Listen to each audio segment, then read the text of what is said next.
నమస్తే రమ్మగారు. నమస్తే జయ. రమ్మగారు, ఏదన్నా మంచి స్టోరీ లోగుట్టు పెరుమాళ్ళ కిరక చెప్దామా? అట్లాగేనండి. పూర్వం అంట ఒక గురువు గారు ఉండేవాళ్ళు, ఆ, స్వామీజీ. ఆయన పేరు పెరుమాళ్ళు గారు. ఆయన పేరు పెరుమాళ్ళు అంటే దేవుడు అని కదా మన అదే కదా. అర్థము. అయితే ఈ పెరుమాళ్ళు గారు ఏంటంటే చాలా బోధించేవారు. కర్మ, దుర్విపాకం అలాంటివి.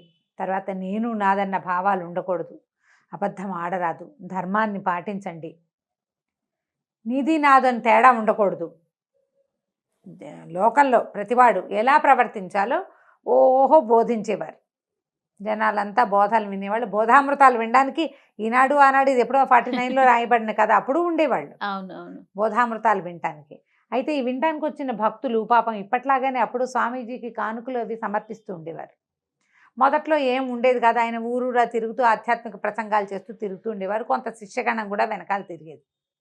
అయితే రోజు ఆయనకు ఆ పళ్ళెంలో వచ్చే డబ్బుల్ని తీయగా తీయగా తీయగా ఆయనకి ఏమనిపించిందంటే వ్యామోహం మొదలైంది. లెక్క ప్రకారం ఎక్కడ నిద్ర చేయకూడదు, అంటే ఒకే చోట 3 రాత్రులు నిద్ర చేయకూడదు సన్యాసులు. నిలవ పెట్టకూడదు, దాచకూడదు, సన్యాసులు చేయకూడని పనులే అవి. అందుకని ఒక చాతుర్మాస్యం అప్పుడే ఉంటారు, కానీ ఎవరి గృహస్థుల ఇళ్లలో నిద్ర చెయ్యరు సన్యాసులు. ఒకవేళ వచ్చినా ఏదో ఈ శిష్యుల ఇళ్ళకి వచ్చినా 2 రోజుల నుండి వెళ్ళిపోతారు. మూడు రోజులు చేయకూడదు. 3 రోజుల తర్వాత ఇంకా అక్కడ ఉండకూడదు. ఉండకూడదు. ఊరు కూడా మారిపోవాలని కూడా ఉంది శాస్త్రం. ఓహో. ఊళ్ళు మారుతారు, ఇళ్ళు మారుతారు, ఒకే చోట నిద్రించకూడదు, దాచకూడదు వాళ్ళు. అయితే ఈయనకి ఏమైంది, ఈ డబ్బులు వస్తూ ఉంటే శిష్యగణం మారుతూ ఉంటుంది ఊరూరా, ఏదో కొద్దిమంది వెనకాల తిరిగే వాళ్ళు ఉంటారు. దాంతో సరే ఏం చేశాడు, ఒక కంసాలి శిష్యుడు ఒకడు దొరికితే ఆ వచ్చిన కాసులన్నింటినీ కరిగించి ఒక బంగారు ప్రతిమ చేయించుకున్నాడు. ప్రతిమ రూపంలో పెట్టుకున్నాడు అనమాట. ఓకే. చాలా డబ్బులు ఇంకా కొత్తగా వస్తున్నవి పక్కన యాడ్ అవుతున్నాయి. ఆ ప్రతిమను రోజు ఓసారి చూసుకుంటూ ఉండేవాడు. శిష్యగణాలు బాగా పెరిగినాయి, సంపద రావటం ఇంకా ఎక్కువైంది. అంత ప్రతిమ ఉండేది. సరే ఏమైంది, ఆ ఊరు ఈ ఊరు మారేవాడు. ఒకరోజు ఒక పేద శిష్యుడు వంతు వచ్చింది. శిష్యగణాలు ఉంటారు కదా, ఇవాళ వీళ్ళింటో వంతుటే ఆ పేద శిష్యుడు భయంకర పేదవాడు. చాలా పేద. అయితే ఈ చాలా పేదగా శిష్యుడు ఎలాగైనా గురువుగారికి భిక్ష చేయాలని కోరిక. భిక్ష చేయటం అంటే ఆయన ఒకరికే కాదు, ఆయన ఏదో కొంచెమే తింటారు, ఒక్క పూటే తింటారు. సన్యాసులు అంటే చాలామంది స్వామీజీలు 2వ పూట అస్సలు భోజనమే చేయరు, ఒంటి పొద్దే. అందులో కూడా కొన్ని తినకూడనివి వ్యర్థ పదార్థాలు ఉంటాయి.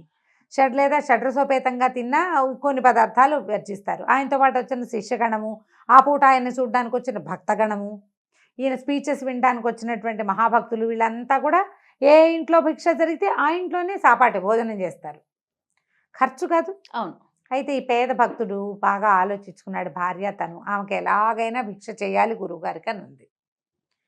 ఈ వారం నువ్వు పెట్టుకోగలిగితే ఈ నెలలో నీ వంతు అని చెప్పారు. ఆ ఊళ్ళో అతని ఇల్లు అది పర్వాలా, ఇల్లు ఉంది, కాకపోతే డబ్బులు లేవు. బాగా ఆలోచించుకుని గురువుగారిని రమ్మన్నాడు. సరే పెడితే ఆ వాళ్ళకి ఎంత చక్కటి భోజనం, వాళ్ళకి శ్రద్ధ ఉంది చాలా, వంతు కోసం చేయలే, ప్రీతితోటి చేశారు. అయితే గురువుగారు అన్నారు, ఎంత చక్కటి భిక్ష చేసావో, భోజనం చాలా బాగుంది, మంచి స్వాదమైన పదార్థాలు పెట్టావు, ఏమిటి నీకు చాలా ఇబ్బందిగా ఉందని వీళ్ళంతా అన్నారు, అయినా నువ్వు ఎలాగో పెట్టావు. సరే 5 రోజులు ఈ ఊళ్ళో, ఈ 5 రోజులు నీ ఇంట్లోనే భిక్ష చేయాలని ఉందో, నీకు అభ్యంతరం లేకపోతే అనగానే గటక్క మందుకుండే. ఇప్పుడు చాప ముంత వాళ్ళ దగ్గర ఉన్న కుండ మూకుడు అన్నీ అమ్మేసి భోజనం పెట్టాడు ఆయన. ఇంతమందికి 5 రోజులు శిష్యగణంతో సహా రోజు ఈయన భిక్ష ఇస్తారు. ఎక్కడే కదా, ఇక్కడే చేయాలంటే భక్తులు మారుతారు కదా. ఇవాళ స్పీచ్ నచ్చితే రేపు వాళ్ళ చుట్టాలను కూడా తీసుకొస్తారు. భోజనం ఎలాగూ బాగుంది. అక్కడి నుంచి అంతా పెరుమాళ్ళు దయ అన్నాడు. 2వ రోజు మహత్తరంగా స్పీచెస్ సాగినాయి, చాలా అత్యద్భుతంగా చెప్పారు. గురువుగారు చెప్పినటువంటి వాక్యాలు అతనికి నేను నాది అన్న భేదభావం వద్దు, ఇక్కడ నీది నాది లేదు, అంతా మందే, అందులో ఏమీ లేదు, నువ్వు నిర్మమ బుద్ధితో చేస్తే ఏ తప్పైనా ఒప్పే, నిర్మమంగా చెయ్యాలి అంతే. సరేననుకున్నాడు. 2వ రోజు గడిచింది, ఎంతమంది వచ్చారు, బాగుంది. 3వ రోజు గడిచింది, ఎంతమంది వచ్చారు. 4వ రోజు కూడా గడిచింది, చాలామంది వచ్చారు. చక్కగా భోజనాలు షడ్రసోపేతంగా కుదురుతున్నాయి. గురువుగారు చాలా సంతోషిస్తున్నారు, భిక్ష అమోఘంగా అఖండంగా జరుగుతుంది. శిష్యగణం అంతా ఆశ్చర్యపోతారు, గురువుగారు పరమాశ్చర్యం. 5 రోజులు గడిచాక ఏమోయ్ నాయనా నువ్వు చాలా బాగా చేసావు, నీ అంత అత్యద్భుతమైన శిష్యుణ్ణి నేను ఇప్పటిదాకా చూడలేదు. ఈ 5 రోజులు ఏ భేదభావం లేకుండా వచ్చిన వాళ్ళందరినీ చక్కగా ఆదరించావు. సరి అయిన శిష్యుడవంటే నువ్వేనోయ్ అన్నాడు. అని నువ్వు ఇదంతా ఎలా చేయగలిగేవంటే అంతా పెరుమాళ్ళ దయ ప్రభు అన్నాడు. అంతా పెరుమాళ్ళదే దయ అంటే ఈయన అబ్బో అనుకున్నాడు. శిష్యుడికి చాలా జ్ఞానం వృద్ధి అయిపోయింది అనుకున్నాడు. సరే ఆ ఊరి నుంచి బయలుదేరి పక్క ఊరికి చేరగానే ఆయన తన వస్తువుల్లో దాచిపెట్టినటువంటి తన దేవుని ప్రతిమను ఒకసారి చూద్దామని తీస్తే ఏముంది, అంతకుముందు ఆ మాత్రం తూగే దేవుని ప్రతిమ ఇలా తీసేసాడు. లోపలంతా డొల్ అయిపోయింది బంగారం.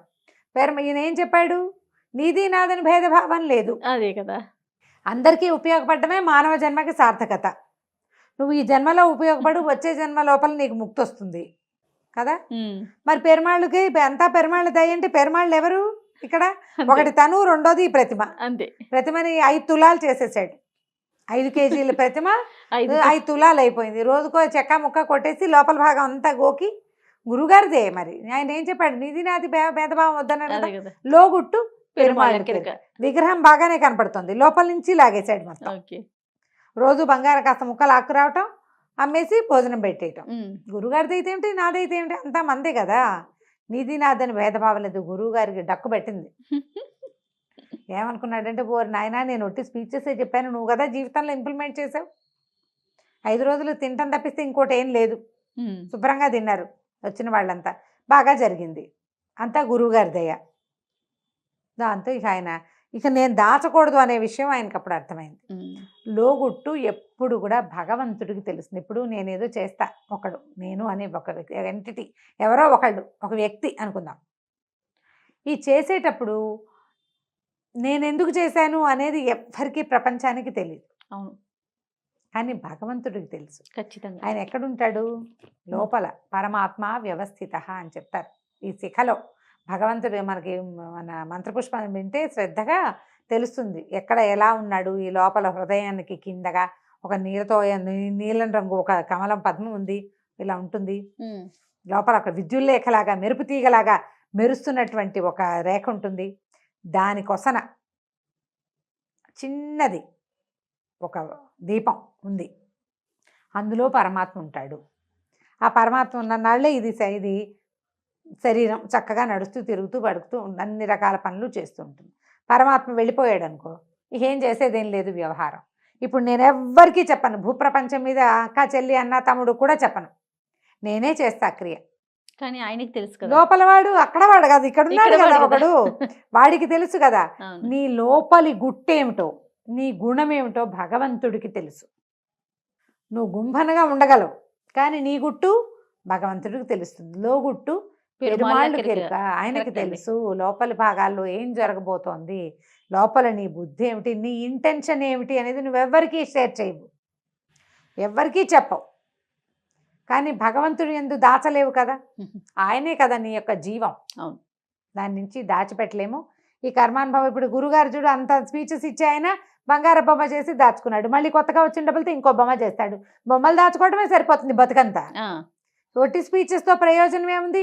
నువ్వు అలా ఉండాలి ఇలా ఉండాలని స్పీచెస్ ఇస్తే సరిపోతుందా? నువ్వు ఆచరించాలి కదా, సొంతానికి కొంత ఆచరణ కావాలి కదా, సంయమనం కావాలి. సన్యాసి దాచకూడదు అంటే దాచకూడదు. నువ్వు నిదానమే ప్రధానమని బోధిస్తావు గురువి, నీకే నిదానము లేదు. సత్యాన్వేషణ చెయ్యి. నువ్వు ఊరికే దురుసుగా కోపం వస్తుంది, నువ్వేం చెప్తావు? సత్యాన్వేషిగా ఎలా ఉంటావు? సత్యాన్వేషణకి సహనం ఉండాలి కదా, మరి ఉండాలా? కాబట్టి ముందు గురువులు నేర్చుకోవాలి అని చెప్పేదే ఈ కథ. రైట్. నమస్తే రమగారు. నమస్తే రమగారు. నమస్తే జయ. రమగారు, మీరు ఎప్పుడు మానవ సంబంధాల గురించి ఏది మాట్లాడినా అక్కడికి టర్న్ అయ్యి అక్కడ ఆగుతారు. మానవ సంబంధాలు ఉండాలి, మానవ సంబంధాలు మెరుగుపరుచుకోవాలని. కానీ చాలా విషయాల్లో చూస్తూ ఉంటామండి, అక్క చెల్లెళ్ళు, అన్నా తమ్ముళ్ళు, తోడుకోడళ్ళు, వదినా మరదళ్ళు, ఏదో ఒక చిన్న ఇష్యూ వస్తుంది, దాన్ని అంతటితో వదిలేసుకోలేకపోతారు రమ్మగారు. అది తెగిపోతుంది. మళ్ళీ దాన్ని ముందుకు తీసుకెళ్లాలంటే ఎట్లా తీసుకెళ్ళాలి, దాన్ని ఎలా కంటిన్యూ చేయాలో అర్థం కాని పరిస్థితి. ఎవరు ముందుకు రావాలి, తను రానప్పుడు నేను ఎందుకు మాట్లాడాలి? ఇలాంటి ప్రశ్నలు వస్తూనే ఉంటాయండి ప్రతి రిలేషన్లో. ఈ మధ్యకాలంలో మరీ ఎక్కువ చూస్తున్నాం. ఎవరికి వారికి నేను, నా మొగుడు, నా పిల్లలు, అంతే. ఇటు ఎవరితో పని లేదు, అటు ఎవరితోనూ పని లేదు. తోబుట్టువులతోనే గొడవలు పడే రోజుల్ని చూస్తూ ఉన్నాం కదా. అవును. ఎట్లా ఇంకా కజిన్స్, తోడు కోడళ్ళు, మరదళ్ళు, ఇవన్నీ తర్వాత సంగతి. నెక్స్ట్ ఇప్పుడు మనుషులు గాలిలాగా ఉండటానికి చూస్తున్నారు జయ. నీరులాగా ఉండాలి. పంచభూతాల్లో గాలి, నీరు ఉన్నాయా? పృథివీ, తేజో, వాయు, ఆకాశాలు. అవునవును. భూమి, అవును. నిప్పు, నీరు, నింగి, ఆకాశం. అదే పోనీ అలాగే ఒకటి పోయింది ఎక్కడో, గాలి. గాలి అసలు ఈ గాలికి సమస్య ఎట్లా ఉంటుంది? గాలి బయటంతా గాలి వేస్తుందా జయ? మనం ఓ ఇంట్లోకి వెళ్ళాం, అన్ని తలుపులు వేసేసాం, ఒక కిటికీ తెరిచాం, లోపలికి గాలి రాదు. అవును. గాలికి రెండో వైపు వెళ్ళే అవకాశం ఉంటేనే వస్తుంది కదా. రెండో వైపు వెళ్ళాలి, క్రాస్ వెంటిలేషన్ అంటాం చూడు. అవునవును. రెండో పక్కన దారి ఉంటేనే ఈ గాలి లోపలికి వస్తుంది, లేకపోతే రాదు. నేను అలాగే ఉంటాను, వాళ్ళు సరిగ్గా లేరు కాబట్టి నేను సరిగ్గా ఉండను అనే పంధాలోకి ఇప్పుడు వచ్చేసాం. కానీ మనం ఎలా ఉండాలంటే నీరులాగా ఉండాలి. ఎందులో పోస్తే దాని షేప్లోకి వెళ్ళిపోతుంది నీరు. కప్పు అయితే ఇప్పుడు ఒక కుండ ఉంది, కుండ ఖాళీగా ఉందంటాం, అందులో ఏం లేతే కుండ నిండా గాలి ఉందని చెప్తావా నువ్వు? చెప్పం కదా, చెప్పలేం. కుండలో చారెడు నీళ్ళన్నా కుండలో చారెడు నీళ్ళు ఉన్నాయంటాం, అందులో నీళ్ళు పోస్తే అది కుండెడు నీళ్లు. ఒక గ్లాసులో పోస్తే అవే నీళ్ళని గ్లాసెడ్ నీళ్లు, చెంబెడు నీళ్లు, అంతే కదా. అంతే కదా. నీరు ఎట్లా మారిపోయింది ఇన్ని రకాల షేప్లోకి. అవతల వాళ్ళకి మన పరిస్థితికి అనుగుణంగా మనం మారుతూ ఉండాలి. మారటం మన ధోరణిగా ఉంటేనే ప్రపంచం హాయిగా ఉంటుంది. నీకు అక్క చెల్లెని, అక్కకి నాకు తగాదా వచ్చింది అనుకుందాం, నాకంటే నేననిగా అది ఎవరైనా, నాకు ఆ పరిస్థితి మాత్రం భగవంతుడు ఇవ్వలే, అది పెట్టలేదు ఇప్పటి వరకు. వచ్చినా సార్ట్అవుట్ చేసుకుంటాం, వాదన వచ్చినా కూడా సార్ట్అవుట్ చేసుకోగలిగే తగాదాలే ఉంటాయి ఎప్పుడు. సార్ట్ కాని తగాదాలు జనరల్గా ఇష్యూస్ ఏముంటాయి జయ? ఎవరికైనా ఆస్తి, అది నగలు, బంగారాలు, పెట్టుపోతలు, నువ్వు ముందొచ్చావా నేను ముందొచ్చానా, అమ్మా నాన్నల చూపు, అమ్మా నాన్నల ప్రేమ, లేదా మొగుళ్ళ సంపాదనలు కదా. పెద్ద మంచి సంబంధాల్లో ఇచ్చారు, ఏ అలవాట్లు లేని వాడికి ఇచ్చారు అక్కని, అలవాట్లు ఉన్న వాడికి ఇచ్చారు చెల్లిని, ఇంకా అప్పుడు కుదరలే. ఇలాంటి వాటి మీద, లేదా దానికి అన్ని మంచి, దాని ఇష్టారాజ్యంగా అయింది, నాకైతే మీ కంట్రోల్లో అయింది, ఇలాంటి వాటి మీదే పోట్ల జనరల్ ఇష్యూస్ అక్క చెల్లెళ్లలో ఇవి వస్తాయి. అన్నదమ్ముల్లో ఆస్తి, చదువు, లేదా అక్క చెల్లెల్లో కూడా ఇవి వస్తున్నాయి. ఇప్పుడు చదువు, నన్ను బాగా చదివించలేదు, వాడిని బాగా చదివించారు, నాతో పని చేయించారు, వాడిని చదివించారు, వాడి ఇష్టారాజ్యం, నేనేమో ఈ ఇంట్లోనే ఇరుక్కుపోయాను, ఇలా ఉంటాయి. వీటితోటే కొట్టుకుంటాం. అవును, నిజమే. అలాగనే అన్నదమ్ములు అక్క చెల్లెలు ఒకళ్ళనొకళ్ళు వదిలేసుకుంటే కష్టం కదా మరి. ఇప్పుడు నువ్వు ఇది నువ్వు చేస్తావు, మీ అక్కయ్యతోటో మీ చెల్లితోటో మనం ఒకళ్ళని చేస్తాం, ఎవరో ఒకళ్ళు, వాళ్ళ అక్కతో పనికిరాదు. నీకు 2 పిల్లలు ఉన్నారు, నీ పిల్లలు వాళ్ళిద్దరు సరిగ్గా ఉంటారా? తోబుట్టుతో సరిగ్గా ఉండక్కర్లేదని నువ్వేగా నేర్పిస్తున్నావు. నువ్వు సరిగ్గా ఉండు, నీ పిల్లలిద్దరిని కలిసి ఉండమని ఉండమని ఎలా జరుగుతుంది? ఎలా కుదురుతుంది? పోనీ కాదు, నీకు ఒక్కతే పిల్ల, అది ఎవరితో కలిసి ఉండగలదు, దాని ఇష్టారాజ్యంగా ఉంటుంది. ప్రపంచంతో అయినా కలిసి ఉండాలి కదండి, లోకంతో కలిసి ఉండాలి, కంపెనీతో కలిసి ఉండాలి. రేపు పొద్దున మొగుడో ఎవరో వస్తారు తోడు, వాళ్ళతో కలిసి ఉండాలి. అయితే మొగుడు, కాకపోతే పెళ్ళాము, ఆడపిల్ల అయితే మొగుడు, మగ పిల్లవాడు అయితే పెళ్ళాము, వాళ్ళతో కలిసి ఉండాలా? మానవ సంబంధాలు ఉండాలి కదా. వాడు లోకంలో బతకాలి, ఆఫీసుల్లో ఈ గ్రూప్ డిస్కషన్లు అవి కదా, ఉద్యోగాలు అనేసరికల్లా ఒక గుంపు కలిసి పనిచేయటం. అవును, అసలు కలిసి వెళ్ళటం అన్న మాటే మన దగ్గర లేకపోతే మనం మన పిల్లలకి ఏమి ఇస్తాం? తోబుట్టులు ఒక్కళ్ళుంటే రక్తబంధం, ఆ ఒక్కదాన్ని కూడా తెంచేసుకుని, చెడగొట్టేసుకుని, బాగు చేయలేనంతగా పాడు చేసేసుకుని, ఈ ధోరణి మార్చుకోవాలి జయ. ఇప్పుడు నువ్వు ఎవరు ముందు వెళ్ళాలి అనేది ఒక ప్రశ్నగా ఉంది. అవునవును, ఎవరి స్టెప్ వాళ్ళు వేస్తే ముందుకెళ్ళిపోతాం. పోనీ వాళ్ళు రావట్ల, మనమే వెళ్దాం, ఈ ఆలోచన ఉన్నా ఉండదు. నేను ఎందుకు తగ్గాలి అనిపిస్తుంది జయ. ఎప్పుడు నేను ఎందుకు తగ్గాలి, ఆ నేనుకి పీట వేసినంత కాలం మనకు మానవ సంబంధాలు బాగుండవు. నాకేం పట్టింది, నాకేం తక్కువ, నాకేం అవసరం, నేను ఎందుకు తగ్గాలి? Why should I? ఈ క్వశ్చన్. అవునవును, వాళ్ళు సరిగ్గా లేరు, నేను ఎందుకు సరిగ్గా ఉండాలి? నువ్వు సరిగ్గా ఉండు, అవతల వాళ్ళు ఉండని ఉండకపోని, నా వరకు నేను సరిగ్గా ఉన్నాను అని అనుకోండి. ఇప్పుడు బ్రెయిన్ ఒకటి ఉంది, హార్ట్ ఒకటి ఉంది, 2 ఉన్నాయి కదా. బ్రెయిన్ తోటి రకరకాల ఆలోచనలు చేస్తాం. హార్ట్ ఇదేది కదిలే హార్ట్ కాదు, మనసు. నీకు బ్రెయిన్ ఏం చెప్తుందంటే వీళ్ళు నీతో తగాదా పడ్డారు, వీళ్ళతో నువ్వు కలిసి ఉండక్కర్లేదని చెప్తుంది. ఎలాగా? చాకుతో కొస్తే తెగుతుంది, జాగ్రత్తగా ఉండు అని బ్రెయిన్ చెప్తుంది. చాకుతోటి కూడా నువ్వు జాగ్రత్తగా హ్యాండిల్ చేస్తే తెక్కండా చేయొచ్చు అని చెప్తుంది మనసు. మనసు మాట వింటున్నాం అక్కడ, హార్ట్ మాట వింటాం, అది బ్రెయిన్ మాటే వింటాం మనం. కేర్ఫుల్గా చేయాలి అంతే. అది ఇప్పుడు చాకుతో. మనుషుల విషయంలో చాకు ఇన్స్ట్రుమెంట్ కదా, మనుషులు ఇన్స్ట్రుమెంట్స్ కాదుగా. వీళ్ళతో బాగుండు అని మనసు చెప్తూ ఉంటుంది, కానీ మనం హ్యాండిల్ విత్ కేర్ అని బ్రెయిన్ మాటే వింటూ ఉంటాం. మనసు మాట మనం వినకపోతే ఏమవుతుందో తెలుసా? తోబుట్టువులతో సంబంధ బాంధవ్యాలు లేని వాళ్ళకి అనారోగ్యాలు వచ్చేస్తాయి జయ. స్ట్రెస్ ఫీల్ అవుతారు, ఒంటరితనం లోపల సబ్కాన్షియస్లో బాధిస్తూ ఉంటుంది. వాళ్ళు గ్రహిస్తారండి? గ్రహించరు. మొండి మీ బ్రెయినే పనిచేస్తుంది కదా.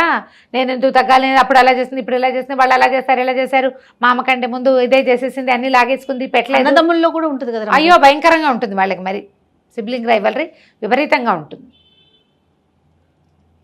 ఏదో ఒక దశలో దీన్ని దాటాలి. దాటండి, చాలా సమస్యలు తీరిపోతాయి. దీనికి ఒక చిన్న కథ చెప్తాను జయ. ఓకే, చాలా చిన్న కథ. ఒకరోజు ఒక ఊళ్ళో రామయ్య సోమయ్య అని 2 అన్నదమ్ములు ఉన్నారు.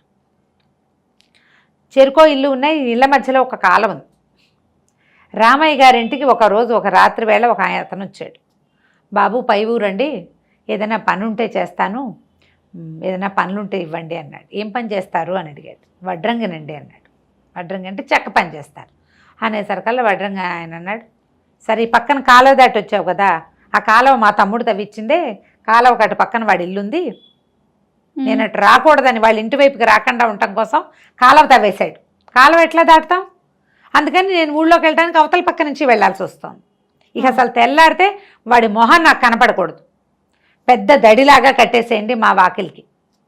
కనపడుతున్నారు ఇంట్లో నుంచి అవతల వాళ్ళు, కాలువ అవతల మనుషులు కనిపిస్తారు, దడి కట్టేయమన్నారు. అది ఎంత పని అండి బాబు? అలాగేనండి అన్నాడు. అలాగేనగానే సాయంత్రం మర్నాడు అంతా కలపంతా తెప్పించేశారు. తెల్లారేసరికి కట్టేస్తావా అన్నారు. కట్టేస్తానండి, 2 లాంతర్లు నాకు ఇచ్చేయండి, రాత్రికి రాత్రి నేను చేసేస్తానన్నాడు. అనగానే కావాల్సిన కలప, సుత్తి, మేకులు అవి ఇవి అనేది దడి కట్టడం అంటే ఏంటి, ఒక ఎత్తుగా ఒకదాని మీద చెక్కలు పేర్చి బయట వాళ్ళు కనపడకుండా అడ్డం కట్టేయటం అనమాట. లైక్ గోడలాగా దడి అంటారు.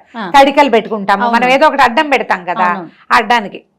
సరే ఏమైంది, ఈయన తెల్లవారు లేచి వచ్చేసరికల్లా ఆయనకి కాలువ మీద ఇటు నుంచి అటు వెళ్ళడానికి వంతెన కట్టు. ఆయన ఆశ్చర్యపోయాడు, ఏంటి వంతెన కట్టు, తమ్ముడు కట్టించాడా? దడి మాట మర్చిపోయాడు. ఓకే, చూడగానే అది కనపడింది, అట్రాక్టివ్గా ఉంది. కాలువ మీద వంతెనలు దూరానికి కూడా కనపడింది. తమ్ముడు ఒకవేళ వాడి ఇక్కడికి వచ్చేద్దాం అనుకుంటున్నాడు కాబోలు, అందుకే వంతెన కట్టాడు అనుకున్నాడు. గబగబా మెట్లు దిగి కిందకి వెళ్ళాడు. అటునుంచి తమ్ముడు చూస్తున్నాడు, కాలువకు అవతల వైపు. తెల్లారేసరికి ఏంటి వంతెనుంది, రాత్రికి రాత్రి మా అన్నయ్య మా ఇంటికి రావాలనుకున్నాడు, అందుకే వంతెన నేర్చుకున్నాడని అతను గబగబా నడిచొచ్చాడు. ఇద్దరు వంతెనకు అటు ఇటు నిలబడి ఉన్నారు. వడ్రంగి వచ్చాడు. బాబు దడి కట్టేస్తే ఎప్పటికీ మీరు చూడలేకుండా అయిపోతారండి. కాలం మీద వంతెన కడితే ఏ రోజు రావాలనుకుంటే ఆ రోజు వచ్చేస్తారు. ఆయనకి చాలా రోజుల తర్వాత తమ్ముడు తన కోసం నడిచి రావడం చూసేసరికి ఈ రామయ్యకి కళ్ళ నీళ్ళు వచ్చేసినాయి. అన్నయ్య కంట్లో నీళ్లు చూసేసరికి సోమయ్యకి మనసు మెత్తబడిపోయింది. గబగబా వంతెన మీద ఎక్కి వచ్చేసాడు. అన్నయ్య ఎంత బాగా కట్టించావు వంతెన అని.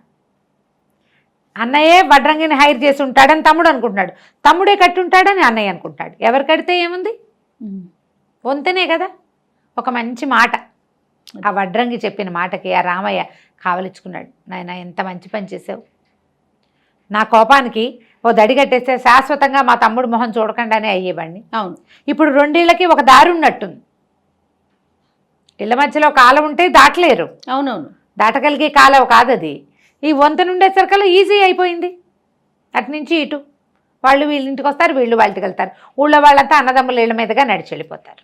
నేను చాలా సంతోషించి వడ్రంగిని యథావిధిగా సత్కరించి యథాశక్తిగా ఉంచుకున్నాడు తన దగ్గరే. నీలాంటి ఒక మంచివాడు మాతో ఉండాలి, ఏ పని కుదిరితే ఆ పని చేసుకుందు కానీ మాతోటే ఉండు, మా ఇంటి పక్కనే చిన్న ఇల్లు కట్టించిస్తామని వడ్రంగిని అట్టు పెట్టుకున్నారు. ఈ వంతెనలు ఎవరికి వాళ్ళు వేసుకోవాలి, లేదా స్నేహితులు కానీ కజిన్స్ కానీ మిగిలిన సిబ్లింగ్స్లో ఎవరైనా కానీ చెయ్యాలి ఈ పని.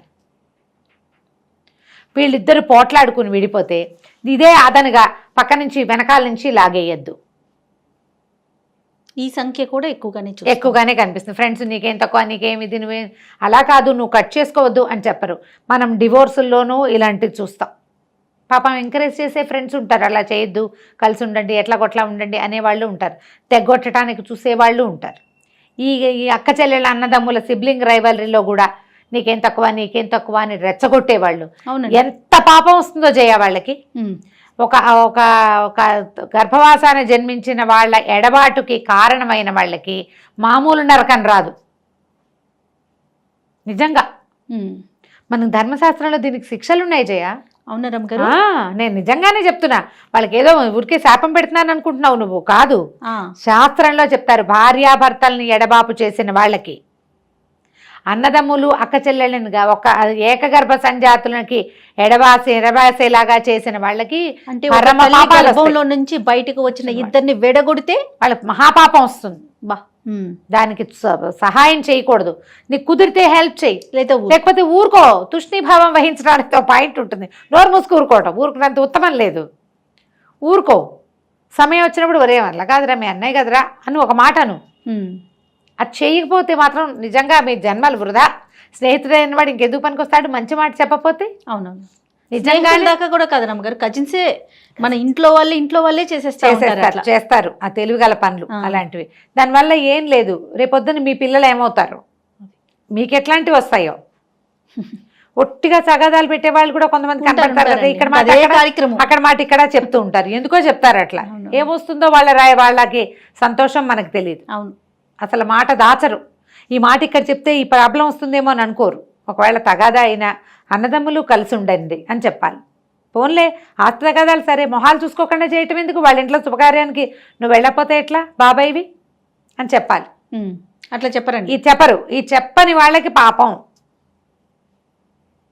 గొడవని పెంచి పోషించే వాళ్ళకి మాత్రం చాలా పాపాలు వస్తాయి, చాలా పాపం వస్తుంది. ఆ గొడవను పెంచటం మాత్రం చేయబోకండి, చెయ్యొద్దు. కలిసి ఉంచటానికి మ్యాక్సిమం ప్రయత్నం చేయండి. ఎవరికి వాళ్ళు మీకు కనుక మన క్లోజ్ కజిన్స్ తోటి, క్లోజ్ ఫ్రెండ్స్ తోటి, అక్క చెల్లెళ్ళు అన్నదమ్ములతోటి తగాదా ఉంటే జస్ట్ మన వంతుగా ఒక స్టెప్ ముందుకేసి సార్ట్అవుట్ చేయడానికి ట్రై చేయండి. మీరు వేసే ఒక్క అడుగు ఒక్కొక్కసారి పెద్ద సముద్రాన్ని దాటేయగలుగుతారు. అవును, మీరు వెనక్కి తీసిన కొంది అవి దాటలేని మహాసముద్రాలు అయిపోవచ్చు. నేనెందుకు అని అనుకోవద్దు, ఆ దారి పెద్దదైపోతుంది. మీరు ఒక అడుగు వేస్తే ఆ దారి చాలా చిన్నదైపోతుంది. అవునండి, మీరు 2 అడుగులు వేస్తే అవతల వాళ్ళు ఒక అడుగు వేసేందుకు అవకాశం ఉంటుంది. కనీసం తర్వాత తరాల వాళ్ళతోటైనా మీరు స్నేహంగా ఉంటారు. ఎందుకంటే మనకి ఇప్పుడు రిలేషన్స్ చాలా తక్కువ ఉన్నాయి, బ్లడ్ రిలేషన్స్ మరీ తక్కువ. ఉన్న వాటిని చెడగొట్టుకోవద్దు. రైట్ రమ్మగారు. నమస్తే. నమస్తే రమ్మగారు. నమస్తే జయ. రమ్మగారు, మనం అక్బర్ బీర్బల్ వీళ్ళ స్టోరీలు చెప్పుకొని చాలా రోజులు అవుతుందండి, ఏమైనా చెప్తారా? చెప్తాం. ఒకసారి అక్బరు ఆస్థానానికంటే ఇట్లా గుర్రాలు అమ్మేవాళ్ళు, గాడిదలు అమ్మేవాళ్ళు, కన్సర్ గాడిదల్ని అలా తీసుకొచ్చేవాళ్ళు. గాడిదలు కన్సర్ గాడిదలు కావాలి గుర్రాలతో పాటుగా. గుర్రాలు ఏనుగులు ఉన్నట్టుగానే కన్సర్ గాడిదలు బరువు మోయటానికి, మనుషులు మోయటానికి కూడా. గాడిదలేమో వీళ్ళు ఎక్కడికైనా ట్రిప్కి వెళ్తున్నారనుకో, గాడిదల మీద వస్తువులు మోయటానికి వేసేవాళ్ళు. అయితే ఒక మంచి బలంగా పుష్టిగా ఉన్న ఒక గాడిదని చూశారు. చూస్తే అది మనుషులు ఎటైనా వెళ్తే అటు ఇటు తెలివిగా చూస్తుంది అనమాట, కొంచెం యాక్టివ్గా ఉండేసరికల్లా బాగుందా, ఇదెంతో బాగుంది, ఇదెంతో బాగుంది, చక్కగా ఉందని రాజుగారు అన్నాడు. అక్బర్ అనేసరికల్లా బీర్బల్ అన్నాడు, అవును ప్రభు, దీన్ని కనుక చక్కగా చదవను రాయను నేర్పిస్తే ఇంకా బాగుంటుంది అన్నాడు. అక్బర్కి అర్థం కాలేదు, ఏమిటి చదవను రాయను నేర్పిస్తాడా దీనికి అనేసి. సరే ఏమిటి వస్తుందంటావా అన్నాడు. ఎందుకు రాదండి, శ్రద్ధగా నేర్పిస్తే దీనికి చదవటం వస్తుంది, రాయటం వస్తుంది, అన్నీ వస్తాయి. అసలు సంగతి ఏంటంటే ఆ గాడిదల వ్యాపారి బీర్బల్ తోటి ఇంకో 10 రూపాయలు ఎక్కువ ఇప్పచ్చండి బాబు, 10 పిల్లలు గలవాడిని అని అడిగాడు. వాడికో 10 రూపాయలు ఎక్కువ ఇప్పించడానికి ఈయన కొంచెం ఓవర్ యాక్షన్ చేశాడనమాట. ఓహో, చదవటం వస్తుంది, రాయటం వస్తుంది.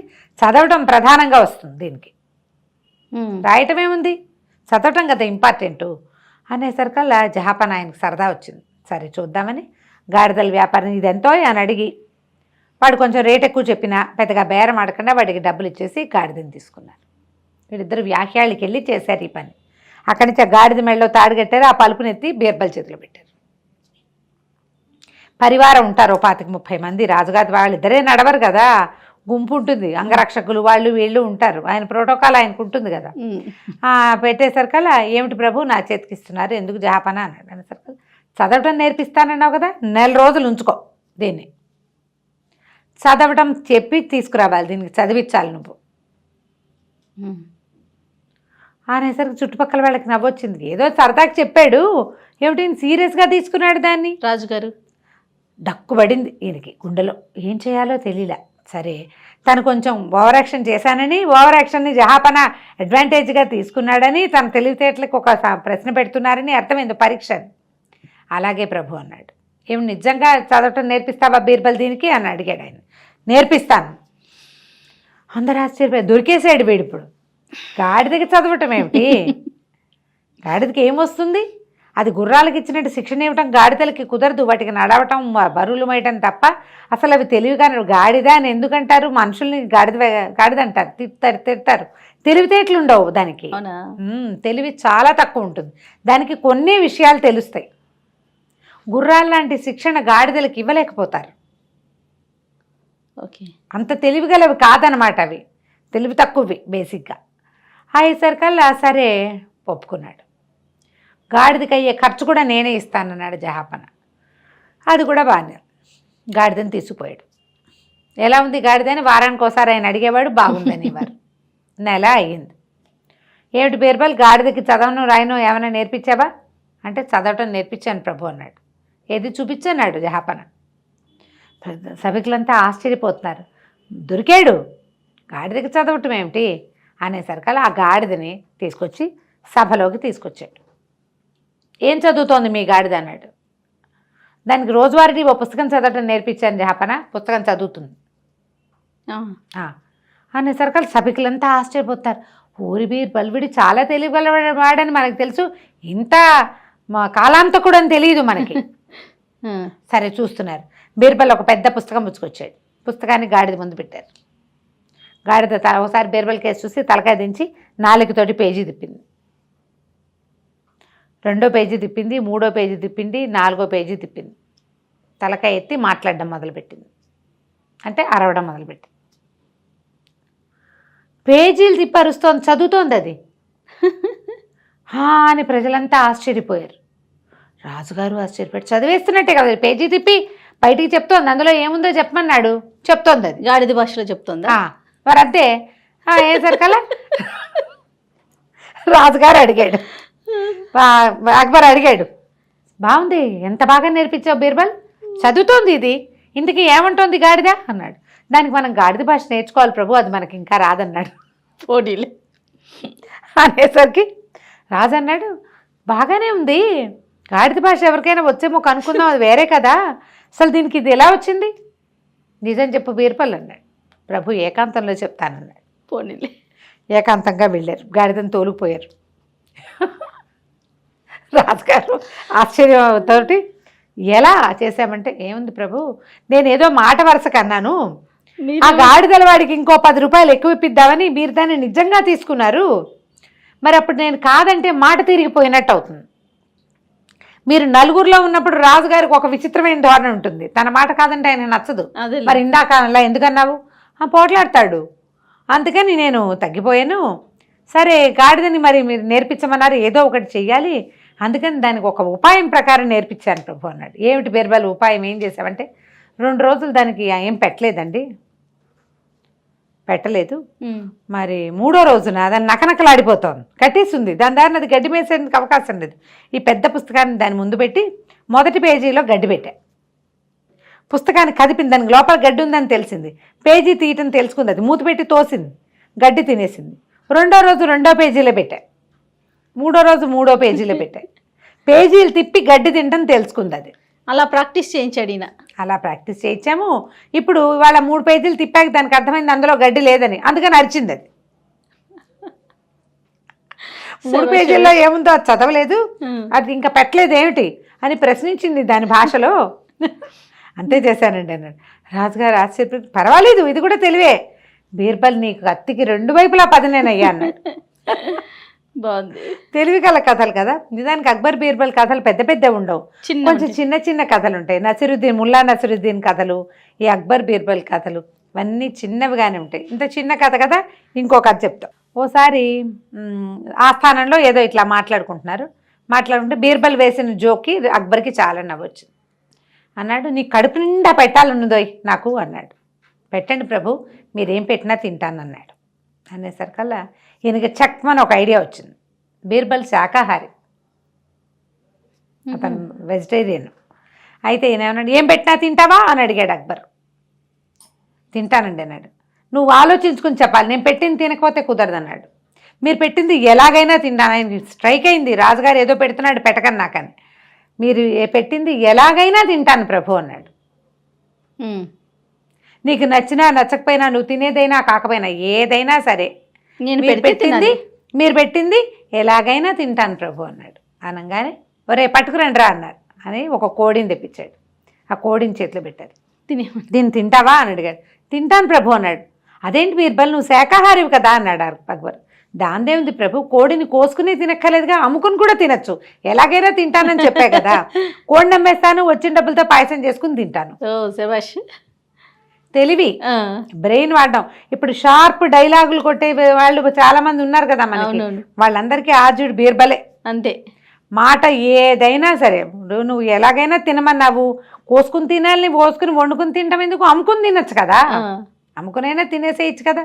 అక్బర్ మొత్తం ఆస్థానంలో ఉన్న వాళ్ళంతా, వీడు ఇలాగే రాజుగారి మనసు జయించేస్తాడు, ఇలాగే కదా, చూడు ఎంత బాగుందో, సింపుల్గా కదా. పిల్లలకి ఇలాంటి కథలు చెప్పండి. అది అక్బరా బీర్బలా వాళ్ళు ఎవరిదోనా అలాంటివి ఆలోచించకండి. బ్రెయిన్ షార్ప్ చేసేవి, బుర్ర వాడేవి. ఎలా తింటాడు శాకాహారి కోడిని అని అడగాలి పిల్లల్ని, వాళ్ళతో చెప్పించాలి. ఏం చెప్పుంటాడు బీర్బల్, అలా ఆలోచింపచేసే కథల్ని కొన్నిటిని ఇలాంటివి వింటూ ఉండండి. చక్కగా పిల్లలకి చెప్పండి. తప్పకుండా కథ కంచికి మనం ఇంటికి. రైట్. నమస్తే.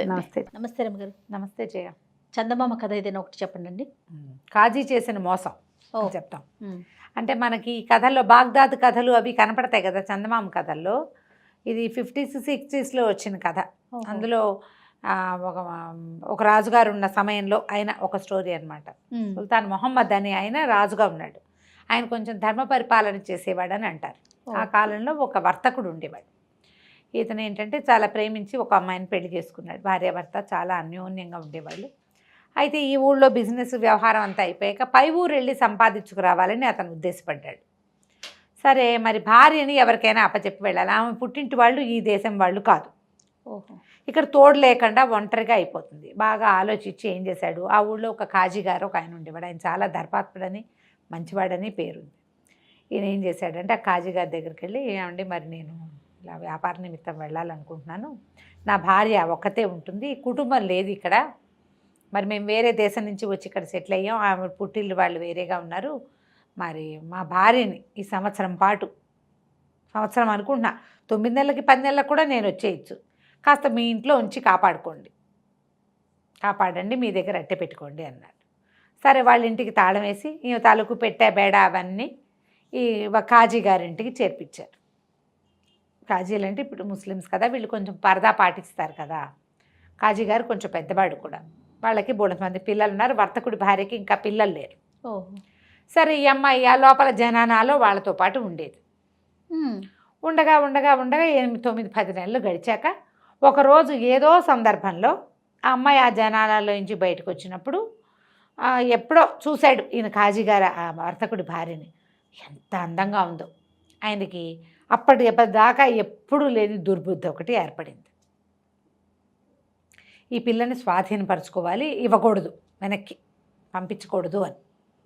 సరే, ఏం చేశాడు, మామూలుగా ఆయనకి పొద్దున పూట వెళ్ళిపోయేవాడు ఆయన పని మీద.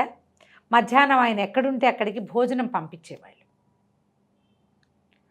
భోజనం బయటే చేసేవాడు. అసలు మగవాళ్ళు ఆడవాళ్ళు కలిసి తింటాలు అవి ఆ కాలంలో మరి వాళ్ళ ప్రాంతాల్లో కూడా ఉండేవి కాదేమో.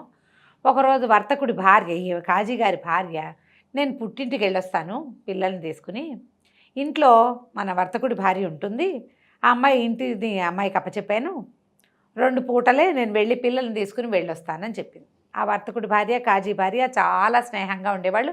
ఆ అమ్మాయి కూడా చాలా మంచిది, బుద్ధిమంతురాలు. సరే ఏం చేశాడు ఈయన, మధ్యాహ్నం భోజనం పొద్దున పూటే పంపించేస్తారు కదా, మధ్యాహ్నం భోజనానికి ఇంటికి వచ్చేసాడు. అమ్మాయి లేదు, తన భార్య ఏమో లేదు, ఇంటి పెత్తనం ఎవరికి అప్పచెప్పింది, ఈ ఈ వర్తకుడి వర్తకుడి భార్య. భార్యకి అప్పచెప్పింది. మరి ఈ అమ్మాయి ఏం చేస్తుంది, అయ్యో ఈయన భోజనానికి వచ్చాడని భోజనం అంతా ఏర్పాటు చేసి పక్కకి వెళ్ళి కూర్చుంది. ఎదురుగా ఉండటం వాళ్ళ పద్ధతి కాదు కదా. అక్కడి నుంచి ఈయన అన్నాడు, ఏమమ్మా అమ్మాయి, ఏమిటి పెద్దవాడిని, నాకు ఎదురుపడ్డానికి నీకేముందమ్మా అభ్యంతరం, మనం ఒక ఇంటి వాళ్ళం అన్నాడు. అవును కదా, ఆయనేమో ఒక ఒంటరిగా కూర్చుని అన్నం తినలేడు, పెళ్ళాన్ని దగ్గరుండి వడ్డిచ్చే అలవాటు బాగుండదని వడ్డంలోకి వెళ్ళింది. వెళ్ళాక ఏమన్నాడు, ఒక్కడనే ఏం తింటానమ్మా, నువ్వు కూడా పళ్ళెం తెచ్చుకో, ఇద్దరం కలిసి తిందామన్నాడు. సరేలే పెద్దవాడు కదా, ఇన్నాళ్ళు తండ్రిలాగా సంరక్షించాడని ఆ అమ్మాయి అటు పోయింది పళ్ళెం తెచ్చుకోవడానికి. ఓ పాయసం ఏదో చేయించారు, పాయసం కప్పులో ఈయన 2 నిద్ర మాత్రలు లాంటివి కలిపేశాడు. కలిపాడు కానీ భయం వేస్తుంది ఆయనకి, ఎప్పుడూ ఇలాంటి పని చేయలే. ఏనాడు చేయని పని, ఒక కొత్త పని, ఒక తప్పుడు పని చేసేటప్పుడు కాళ్ళు వణికిపోయి భయం వేస్తుంది. ఆ అమ్మాయి కాస్త ఆ పాయసం ఆయన పక్కన కూర్చొని, పక్కనంటే మరి పక్కన కూర్చోలేదు కానీ సాపంక్తిని కూర్చుంది ఆయనతో పాటే, ఇంకో పక్కన పేటేసుకుంది. అది తినేసింది, పాయసం తినేసి కళ్ళు మూతలు పడి ఎంగిల్ చేతితోటే పక్కకు పడిపోయింది. ఇంతలో ఏమైంది, ఈ కాజీ గారి భార్య ఎక్కడికో వెళ్ళింది కాదు, ఆ వెళ్ళిన చోట అక్కడ ఏదో మరణం సంభవించింది. ఆవిడ పిల్లల్ని వేసుకుని వెనక్కి వచ్చేసరికి తలుపు కొట్టింది.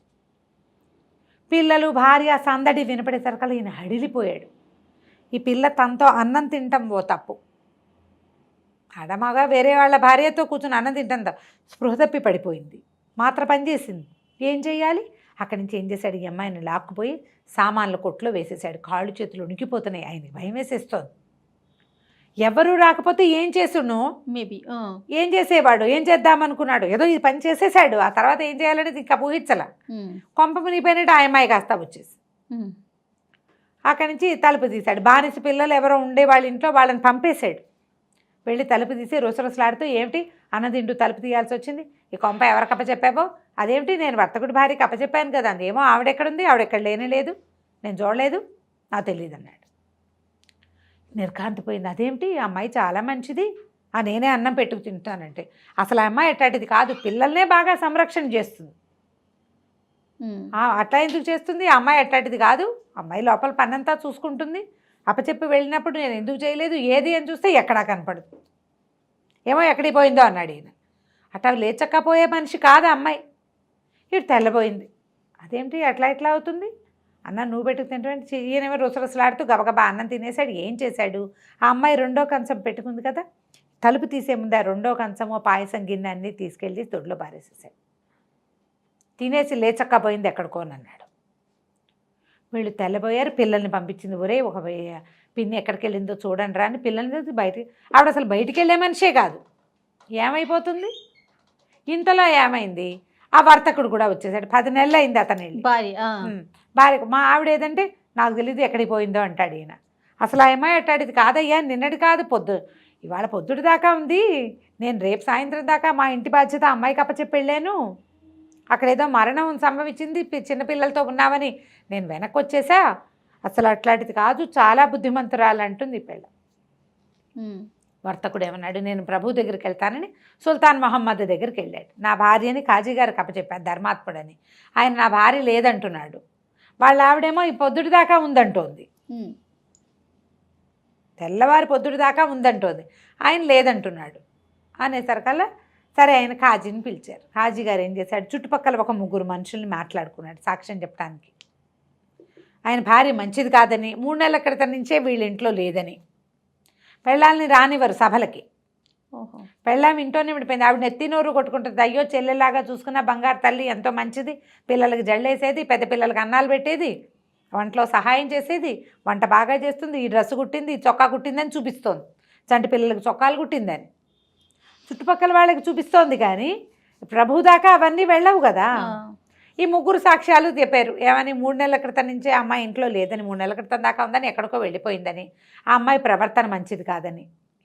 ఈ సాక్ష్యం పుట్టేసరికల్లా రాజుగారు వర్తకుడు మాట తోసిరాజు అన్నాడు, నీ భార్య ఎక్కడికి పోయిందో కాజీకి ఏం సంబంధం లేదు అనేసరికల్లా వర్తకుడు నెత్తి నోరు బాదుకుంటూ వెళ్ళిపోయాడు. అయ్యో పెళ్ళాం ఎంతో మంచిది, అతనికి చాలా ప్రేమించి పెళ్లి చేసుకున్నాడు. దుఃఖంగా వెళ్ళిపోయాడు. గడిచిపోయినాయి రోజులు. ఓ రోజు రాజుగారు మారువేషం వేసుకుని వెళ్తూ ఉంటాడు, ఊళ్ళో తిరుగుతూ ఉంటాడు. రషీద్ కథలు కూడా, ఖలీఫా కథల్లో కూడా చూస్తాం, ఖలీఫా రాత్రిళ్ళు బయట తిరుగుతాడు అని. ఒక సాయంకాలం వేళ ఆయన మారువేషం వేసుకుని ఒక ఊళ్ళో తిరగటానికి పోయాడు.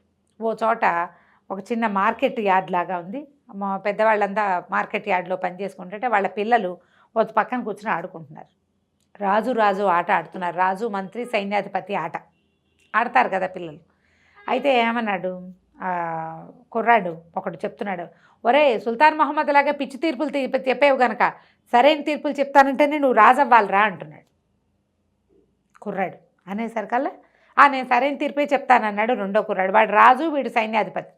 ఈ సైన్యాధిపతి వేసిన కుర్రాడు ఈ డైలాగ్ అనమాట, పిచ్చి తీర్పులు చెప్పకూడదు అని.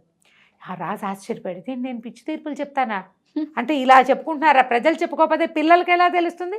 ఈయన పోయి ఆట దగ్గర కూర్చున్నాడు. ఆ సైన్యాధిపతి వేషం వేసిన కుర్రాడిని అడిగాడు, ఎరా అబ్బాయి, అయితే మీ సుల్తాన్ మహమ్మద్ పిచ్చి తీర్పులు చెప్తాడంటే, చెప్పడా మరి,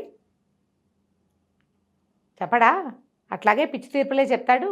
మొన్న చెప్పాడు కదా వ్యాపారస్తుడి భార్య అని ఎడిపోయిందో తెలియదని, మీ ఆవిడ నువ్వే వెతుక్కోమని ఇవ్వాడు, అది పిచ్చి తీర్పు కాదా అన్నాడు. అనేసరికల్లా అది పిచ్చి తీర్పు అంటావా? ఖచ్చితంగా పిచ్చి తీర్పే, మరి ఏం చేయాలంటావు అన్నాడు. సాక్షుల ముగ్గురిని పిలిపిస్తే చెప్తా నేను అన్నాడు కుర్రాడు. అనేసరిగా ఈయన ఏం చేశాడు, మర్నాడు పొద్దున ఈ కుర్రాడిని గుర్తుపెట్టుకుని వాడి అమ్మా నాన్నకి కబురు చేశాడు, పిల్లాన్ని తీసుకురండి అని. మర్నాడు పొద్దున ఆ కుర్రాడిని తన ప్లేస్లో కూర్చోబెట్టాడు. సాక్షులు ముగ్గురిని పిలవండి, కాజీ గారిని పిలవండి, వ్యాపారస్తుడిని పిలవండి. ముగ్గురు సాక్షులు, కాజీ, వ్యాపారస్తుడు నుంచున్నారు. ముగ్గురు సాక్షులు 3 నెలల నుంచి వ్యాపారస్తుడి పెళ్ళం కాజీ గారి ఇంట్లో లేదు. అలాగా కాజీ గారి ఇల్లు ఎంత ఇల్లు, ఎన్ని గదులు ఉన్నాయి కాజీ గారి ఇంట్లో? కాజీ గారి జనానాలో ఉండేవాళ్ళని మీరు ఎట్లా చూశారు? మీరు ఇప్పుడు కాజీ ఇంట్లోకి వెళ్ళకుండా వాళ్ళ గదులు, వైశాల్యం, నిర్మాణం చెప్పలేరు కదా. మెమ్మే బెబ్బే అన్నాడు ఒకడు. ఆవిడ ఇదివరకు చూశాను, ఇప్పుడు కనిపించట్లేదు, ఆవిడ అంత మంచిది కాదన్నాడు రెండో వాడు. కాజీ గారి వ్యాపారస్తుడి భార్య ఎంత ఎత్తు ఉంటుంది, ఆమెకు ఎంత వయసు, ఏ రంగులో ఉంటుంది? మెమ్మే బెబ్బే, సుమారైన సైజు అని చెప్పాడు వాడు. వ్యాపారస్తుడు, నా భార్య కాలి పొడుగుది, ఆమె పొడుగాటి మనిషి అని చెప్తున్నాడు. తెల్లగానే ఉంటుంది, కాదండి ఆమె చామంచాయిగా ఉంటుందని చెప్తాడు ఇతను. ఆమె వయసు తెలీదు వీడికి, ఆమె ఎత్తు పొడుగు ఏమీ ఆకారం కూడా తెలియదు, ఏమీ తెలీదు. మూడో సాక్ష్యం కూడా ఇట్లాగే వీగిపోయింది. అంటే ఆ మనిషిని వీళ్ళు చూడలేదు, అసలు ఆ అమ్మాయి వీళ్ళ ఇంట్లో ఉందని కూడా తెలీదు. కాజీ గారి ఇల్లు, దాని తాలూకు కొలతలు, నిర్మాణాలు ఏమీ తెలియవు. ఏమీ తెలియని ముగ్గురు సాక్షులు ఎట్లా చెప్తారు నిజం? కాజీ గారు అబద్ధం చెప్తున్నాడు అన్నాడు. అనగానే రాజు కాజీని గద్దించాడు. ఒక మనిషి తన భార్యను మీ ఇంట్లో న్యాసంగా ఉంచితే ఆ అమ్మాయి వివరాలు తెలీదా నీకు? 3 నెలల క్రితం ఎలా వెళ్ళిపోతుంది? ఈ లోపల కాజీ గారి భార్యను సాక్ష్యాన్ని పిలవాలన్నాడు కుర్రాడు. ఆవిడని పరదా వేసి పిలిచారు. ఆవిడ లబోదిబోమని ఏడ్చి, సొంత చెల్లెలాగా చూశాను, నేను వెళ్ళే రోజు పొద్దున కూడా మా ఇంట్లో ఉంది, చాలా మంచిది, అందరికీ చెప్పింది కదా, బట్టలు కుడుతుంది, అవి కుడుతుంది, ఇవి కుడుతుంది. ఆ అమ్మాయి ఎంత ఉంటుందంటే చామంచాయిగా పొడుగ్గా ఉంటుంది, 24-23 సంవత్సరాల వయసు, ఇంకా పిల్లలు కలగలేదు. ఇవి చెప్పింది ఇతని వ్యాపారస్తుడు చెప్పింది సేమ్. కాజీ అమ్మాయిని ఏదో చేశాడు అని చెప్పాడు కుర్రాడు. ఈ సుల్తాన్ కాస్త గట్టిగా గద్దించి ఆయన 2 చంపకాయ పీకడానికి ట్రై చేశారు. అంటే అడిగేసరికి అలా కొట్టినంత పని చేసేసరికి అలా ఆయన గడగడ వణుకుతూ, క్షమించండి, నేను ఒక పొరపాటు చేశాను, 5-6 రోజులుగా మా ఇంటి సామాన్ల గదిలోనే ఈ అమ్మాయి ఉంది, స్పృహ తప్పి పడిపోయింది అంతే. అప్పుడు వెంటనే ఆ సామాన్ల కొట్టులోకి వెళ్తే నీరసంగా స్పృహ తప్పి పడిపోయింది. ఏదో పిచ్చి మందు ఇచ్చేశాడు, మోతాదు ఎక్కువైపోయింది. ఆ అమ్మాయి అలాగే నా 5 రోజుల నుంచి కోమాలో ఉన్నట్టుగా అక్కడ పడింది. ఆ వేసిన మాత్రలకి విరుగుడు ఏంటో కనుక్కుని ఆ విరుగుడు మందు తాగిచ్చి ఆ వ్యాపారస్తుడి భార్యని అతనికి అప్పచెప్పారు.